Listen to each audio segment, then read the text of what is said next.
Hi, this is Chapter 1, Part 2 of 12th Psychology named Variations in Psychological Attributes.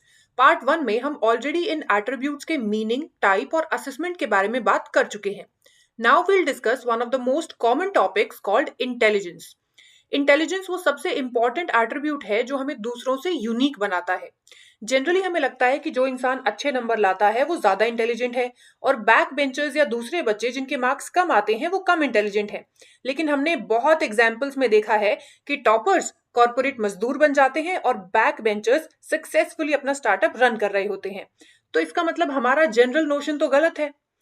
Oxford dictionary के according intelligence is the power of perceiving, learning, understanding and knowing. मतलब intelligence आपकी वो शक्ति है जिससे आप चीजों को अपने नजरिए से देखते हो, सीखते हो, समझते हो और जानते हो. काफी साइकोलॉजिस्ट्स ने भी इंटेलिजेंस के बारे में बात की है, जिनमें से एक है अल्फ्रेड बाइनेट. इनके हिसाब से इंटेलिजेंस हमारी वो एबिलिटी है जिससे हम चीजों को अच्छे से जज कर सकते हैं, समझ सकते हैं और उन्हें लॉजिक दे सकते हैं. डेविड वेक्सलर एक दूसरे साइकोलॉजिस्ट हैं जिन्होंने इंटेलिजेंस को हमारी वो कैपेसिटी बताया जिससे हम रैशनली या लॉजिकली सोचकर कोई एक्शन ले सकें और अपने एनवायरनमेंट से अच्छे से डील कर पाएं. इसी तरह दूसरे साइकोलॉजिस्ट ने भी इंटेलिजेंस को डिफाइन किया है. जैसे गार्डनर और स्टेनबर्ग के अकॉर्डिंग एक इंटेलिजेंट इंसान वही है जो अपने एनवायरनमेंट के साथ तो अच्छे से डील करता ही साथ उसे अपनी सिचुएशन के हिसाब से ढाल भी लेता है. इंटेलिजेंस को डिफाइन करने के लिए साइकोलॉजिस्ट ने बहुत सारी थ्योरीज भी दी हैं. इन थ्योरीज को हम दो कैटेगरीज में बांट सकते हैं. एक साइकोमेट्रिक अप्रोच जिसकी थ्योरीज इंटेलिजेंस को एबिलिटीज का एक सेट मानती हैं. इस अप्रोच की थ्योरीज एक इंसान की परफॉर्मेंस का श्रेय उसकी कॉग्निटिव एबिलिटीज को देती हैं, जैसे मेमोरी, अटेंशन, परसेप्शन एटसेट्रा. दूसरी तरफ है इंफॉर्मेशन प्रोसेसिंग अप्रोच जिसकी थ्योरीज इंटेलिजेंस के स्ट्रक्चर पर फोकस करने की बजाय उस प्रोसेस पर ध्यान देती हैं जो हम प्रॉब्लम सॉल्विंग या रीजनिंग के दौरान फॉलो करते हैं. साइकोमेट्रिक अप्रोच के अंडर ये 5 थ्योरीज आती हैं: unifactor theory, two factor theory, theory of primary mental abilities, theory of levels and structure of intellect theory. वहीं इंफॉर्मेशन प्रोसेसिंग अप्रोच के अंडर ये 3 थ्योरीज आती हैं: theory of multiple intelligence, triarchic theory और PASS model. हम इन 8 theories को अब detail में डिस्कस करेंगे. सबसे पहली थ्योरी है यूनिफैक्टर थ्योरी जो अल्फ्रेड बाइनेट ने दी थी. उनसे पहले इंटेलिजेंस के बारे में जनरल वेज में बात होती थी, लेकिन बाइनेट ने एक सिंपल थ्योरी दी जो कम इंटेलिजेंट लोगों को ज्यादा इंटेलिजेंट लोगों से डिफरेंशिएट कर सके. बाइनेट के हिसाब से इंटेलिजेंस हमारी एबिलिटीज का वो सेट है जिसका इस्तेमाल करके हम किसी भी प्रॉब्लम को सॉल्व कर सकते हैं. इस थ्योरी को यूनी या वन फैक्टर थ्योरी कहा गया है. इस थ्योरी को बाद में कुछ साइकोलॉजिस्ट ने क्रिटिसाइज भी किया जब वो डेटा एनालाइज करने लगे जो बाइनेट के टेस्ट इस्तेमाल करके लिया गया था. इसके बाद 1927 में आई टू फैक्टर थ्योरी. इसे प्रपोज करने वाले थे चार्ल्स स्पीयरमैन. इन्होंने बात की फैक्टर एनालिसिस की, यानी इंटेलिजेंस में 2 फैक्टर्स होते हैं, एक जी फैक्टर यानी जनरल फैक्टर और एक एस यानी स्पेसिफिक फैक्टर. जनरल फैक्टर में हमारी वो कैपेबिलिटीज हैं जो सब में कॉमन होती हैं, यानी आमतौर पर सब ये चीजें कर पाते हैं. और स्पेसिफिक फैक्टर मतलब कुछ स्पेशल कैपेबिलिटीज जो हमें टैलेंटेड सिंगर्स या एक्सेप्शनल एथलीट्स में देखने को मिलती हैं. जी फैक्टर सब में होता है, लेकिन वो एस फैक्टर है जो एक इंसान को उसकी स्पेसिफिक फील्ड में एक्सीलेंस हासिल करवाने में मदद करता है. इसके बाद आई theory of primary mental abilities जिसे दिया था लुई थर्स्टोन ने. इसमें उन्होंने कहा कि इंटेलिजेंस यानी 7 प्राइमरी एबिलिटीज जो एक दूसरे पर डिपेंड नहीं करती. मतलब एक एबिलिटी आपकी अगर स्ट्रांग है तो आप इन सब में स्ट्रांग होंगे ऐसा नहीं है, या आप किसी में कम अच्छे तो किसी में कम अच्छे हो सकते हैं. ये 7 एबिलिटीज हैं. नंबर 1, वर्बल कॉम्प्रिहेंशन, यानी आप वर्ड्स, कॉन्सेप्ट्स या आइडिया कोई भी जल्दी से समझ जाते हैं. सेकेंड इज न्यूमेरिकल एबिलिटीज, यानी नंबर्स को समझने या सॉल्व करने में आपकी स्पीड और एक्यूरेसी काफी अच्छी है. थर्ड इज स्पेशल रिलेशंस, मतलब आप पैटर्न्स को कितने अच्छे से विजुअलाइज कर सकते हैं, ये चीज आपकी हेल्प करती है ऑब्जेक्ट्स की पोजीशनिंग समझने में भी. फोर्थ इज परसेप्चुअल स्पीड, यानी आप कितने जल्दी डिटेल्स को पकड़ पाते हैं. फिफ्थ इज वर्ड फ्लुएंसी, यानी आप कितने फ्लुएंटली और फ्लेक्सिबली वर्ड्स को यूज कर पाते हैं. सिक्स्थ इज मेमोरी, यानी आप किसी इंफॉर्मेशन से कितने लंबे समय तक उसको याद रख पाते हैं। सेवेंथ इज इंडक्टिव रीजनिंग, मतलब आपको दिए गए फैक्ट्स में से आप कितनी जल्दी और कितने एक्यूरेटली उसका लॉजिक ढूंढ पाते हैं या उसका सेंस बना पाते हैं। इसके बाद आई एक और थ्योरी जिसे हम कहेंगे hierarchical model of intelligence. Arthur Jensen की ये थ्योरी कहती है कि इंटेलिजेंस दो लेवल की एबिलिटीज पर ऑपरेट करती है। लेवल वन होता है एसोसिएटिव लर्निंग, जहां आउटपुट 19-20 इनपुट जैसा ही होता है। आपने देखा होगा कुछ बच्चे आंसर्स का रट्टा लगाते हैं और same word to word exam में छाप भी देते हैं, अगर उनकी मेमोरी शार्प हो तो। लेकिन ये चीज हमारी लॉन्ग रन में हेल्प करती है क्या? नहीं। यहां आता है लेवल 2, जिसे हम कहते हैं कॉग्निटिव कॉम्पिटेंस, यानी जितना इनपुट है आउटपुट उससे कहीं ज्यादा हो। जैसे आपने कोई कॉन्सेप्ट बहुत अच्छे से समझ लिया और आप एग्जाम में बुक से भी अच्छा आंसर और एग्जाम्पल लिखाएं। नेक्स्ट थ्योरी है स्ट्रक्चर ऑफ इंटेलेक्ट मॉडल, जिसे दिया जेपी गिलफोर्ड ने। ये हमारे इंटेलेक्चुअल ट्रेड्स को 3 डायमेंशंस में बांट देते हैं, ऑपरेशंस, कंटेंट्स और प्रोडक्ट्स। इसको आप बहुत इजीली एक एग्जाम्पल से समझ जाओगे। जब आप प्री स्कूल में रहे होंगे तो टीचर ने आपको फ्रूट्स नेम ये सब सिखाया होगा, कुछ पिक्चर्स दिखाई होंगी, बार बार रिपीट करवाया होगा या मात्रा सही से लिखवा कर करवाया होगा, राइट? और ये चीजें आपको इतने अच्छे से याद हैं कि अगर कोई फ्रूट आपने लाइफ में कभी खाया भी नहीं हो तो भी आपको उसका नाम पता होगा। सी टीचर आपको जो पढ़ा रही थी उसे आपने इस तरह से अपने दिमाग में फिट कर लिया या ऐसे समझ लिया कि अब आप उसे कभी नहीं भूलेंगे। इसे हम कहेंगे ऑपरेशन, यानी आपने देखा कि भाई ये लाल लाल दिखने वाली चीज है, इसको एप्पल कहते हैं। ये येलो कलर का जो फ्रूट है इसको किंग ऑफ फ्रूट्स कहते हैं, ये मैंगो है। यहाँ आपका कॉग्निशन, मेमोरी, ये सब यूज हो रहा है। यानी आप जो कि एक रिस्पोंडेंट है, आप इस इंफॉर्मेशन को समझने के लिए जो कर रहे हो ये है ऑपरेशंस। फिर देखिए कंटेंट्स। टीचर ने आपको इंफॉर्मेशन किस तरीके से प्रेजेंट की, यानी किस फॉर्म में, बार बार बोल रही थी तो ऑडिटरी, पिक्चर्स दिखाई तो विजुअल, ये होता है कंटेंट्स। और तीसरा है प्रोडक्ट्स, कि आपने इंफॉर्मेशन को कैसे प्रोसेस या स्टोर किया है। जैसे आपने अपने दिमाग में काफी फाइल्स बना रखी होंगी इंफॉर्मेशन को याद करने के लिए, जिसमें एक कैटेगरी होगी फूड। अगर आप उस फोल्डर को खोलोगे तो उसमें एक और कैटेगरी आएगी फ्रूट्स, और अब उस कैटेगरी के आप अंदर जाओगे तो आपको अलग अलग टाइप्स दिख जाएंगे, जैसे सीजन वाइज फ्रूट्स या कलर वाइज या टेस्ट वाइज, वॉट। फ्रूट्स की जगह आपको अगर फैमिली के बारे में बताया जाए, आपके खानदान की इंफॉर्मेशन दी जाए, तो आप उसे एक फैमिली ट्री के फॉर्म में स्टोर करेंगे कि अच्छा मेरी मम्मी, मम्मी की मम्मी को हम नानी कहते हैं, अच्छा नानी की मम्मी होंगी तो उनको हम ऐसे बोलेंगे, अच्छा उनकी जो बहन होंगी उनको ये बोलेंगे। So to sum up, structure of intellect model, operations यानी जो एक रिस्पोंडेंट कर रहा है, समझना, जानना, सेंस बनाना। कंटेंट्स यानी किस तरीके का मटेरियल या इंफॉर्मेशन आपको दिया गया है, विजुअल, ऑडिटरी, बिहेवियरल। और प्रोडक्ट्स यानी रिस्पोंडेंट ने कैसे इंफॉर्मेशन को प्रोसेस किया है, क्लासिफिकेशन में, रिलेशंस में या यूनिट्स में। ये थी साइकोमेट्रिक अप्रोच की थ्योरीज। मतलब ये लेफ्ट साइड हमने पूरी डिस्कस कर ली है। राइट साइड है दूसरा अप्रोच, इंफॉर्मेशन प्रोसेसिंग अप्रोच। इसकी पहली थ्योरी है मल्टीपल इंटेलिजेंसेस की, बाय हार्वर्ड गार्डनर। इनके हिसाब से इंटेलिजेंस कोई एक एंटिटी नहीं है, बल्कि कई तरीके की इंटेलिजेंसेस एग्जिस्ट करती हैं जो एक दूसरे से इंडिपेंडेंट होती हैं। यानी आप किसी में बहुत कमाल तो किसी में हाल बेहाल हो सकते हैं। गार्डनर ने बहुत ही टैलेंटेड लोगों को स्टडी किया और 8 टाइप्स ऑफ इंटेलिजेंस को डिस्क्राइब किया।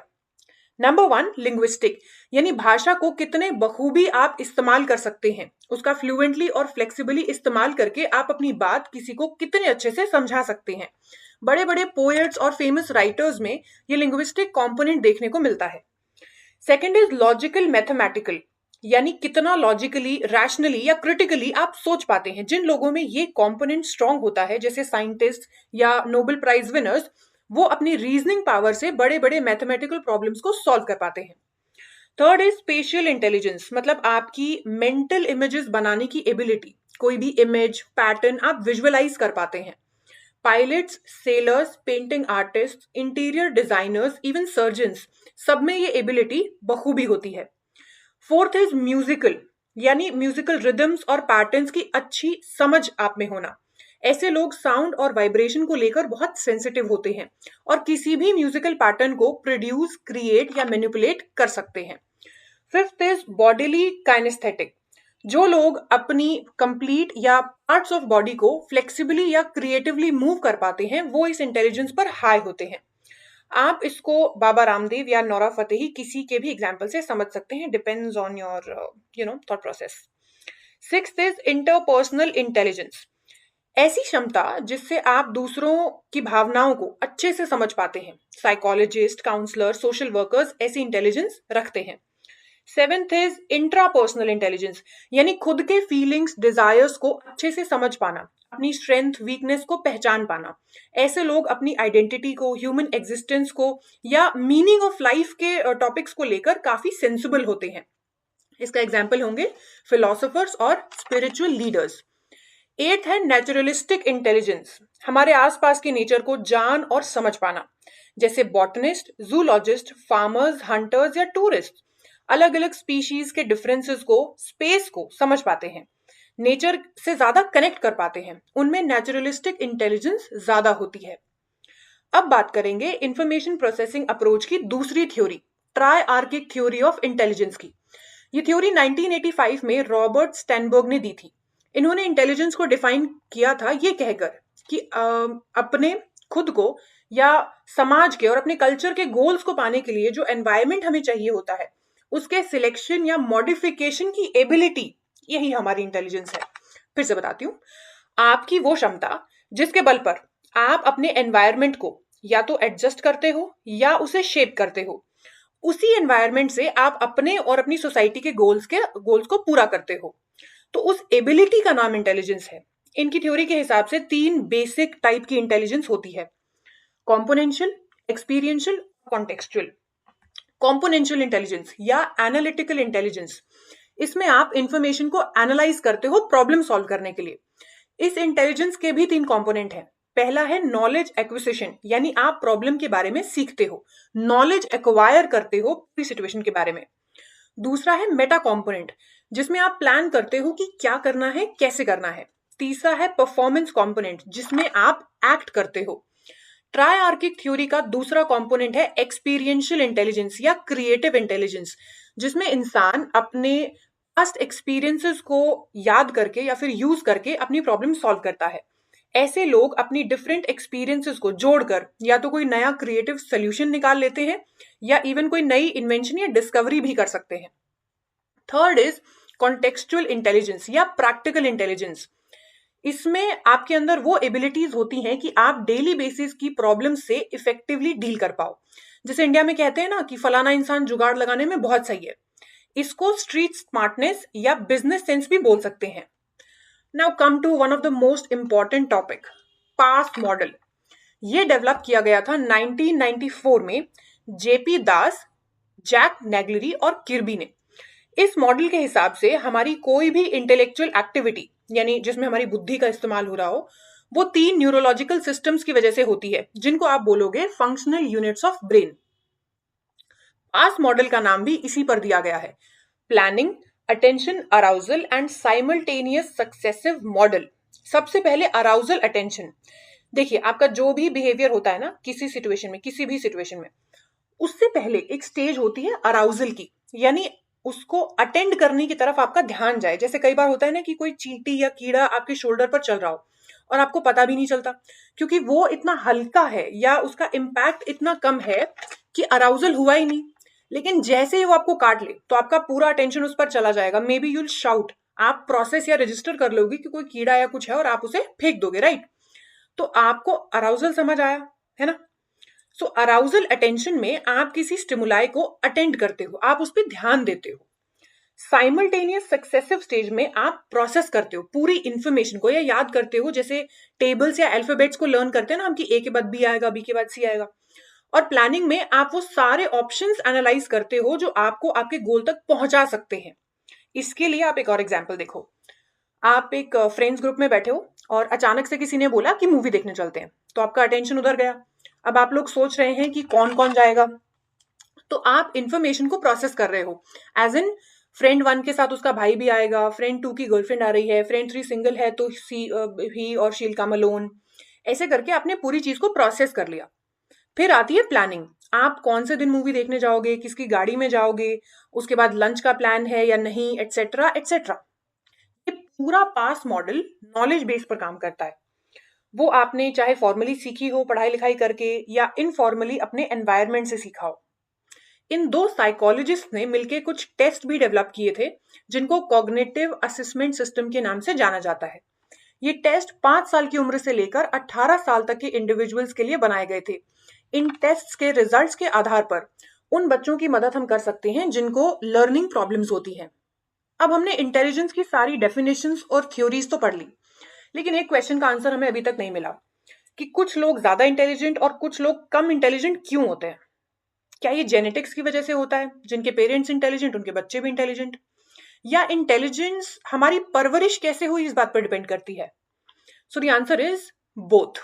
एक बच्चे की इंटेलिजेंस उसके हेरिडिटी यानी नेचर से भी इन्फ्लुएंस्ड होती है और उसकी परवरिश की कंडीशंस यानी नर्चर पर भी डिपेंड करती है।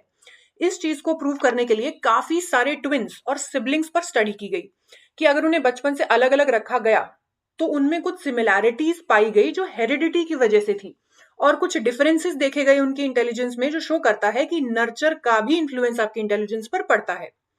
अब ज्यादा इंटेलिजेंट कम इंटेलिजेंट हम कब तक बोलते रहेंगे, राइट? कोई डिजिट कोई नंबर भी तो हो इंटेलिजेंस को एक्सप्रेस करने के लिए। इसके लिए 1905 में एल्फ्रेड बाइनेट और थियोडोर साइमन लेकर आए मेंटल एज का concept. Now what is that? See, अगर आप साल 2010 में पैदा हुए थे, इस साल आपकी उम्र होनी चाहिए 15 साल। ये 15 साल आपकी क्रोनोलॉजिकल एज है या बायोलॉजिकल एज कि आपका शरीर कितने साल का है। लेकिन व्हाट अबाउट योर माइंड? तो जितनी आपकी बायोलॉजिकल एज है उतनी ही आपकी मेंटल एज यानी आपके माइंड की एज आइडियली होनी चाहिए। तो अगर आप 15 साल के हैं और मेंटली वो सब फंक्शंस एक 15 साल के इंसान की तरह कर पा रहे हैं तो you are good to go. But अगर आपकी क्रोनोलॉजिकल एज कम है और मेंटल एज ज्यादा है तो आप हाईली इंटेलिजेंट या गिफ्टेड हैं। और अगर क्रोनोलॉजिकल एज ज्यादा है और मेंटल एज कम, then there is an issue.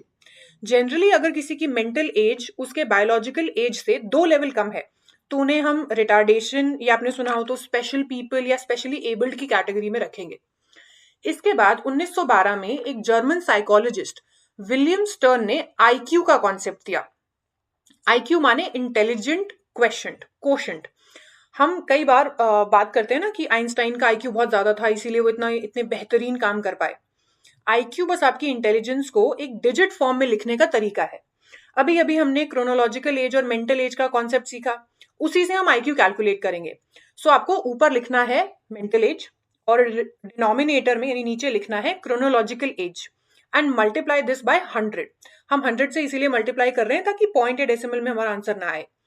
So let's see, अगर ये 10 साल का बच्चा है और इसकी मेंटल एज 12 है तो हम इस फॉर्मूला के हिसाब से इसको लिखेंगे, ऊपर 12 नीचे 10 जो कि इसकी क्रोनोलॉजिकल एज है।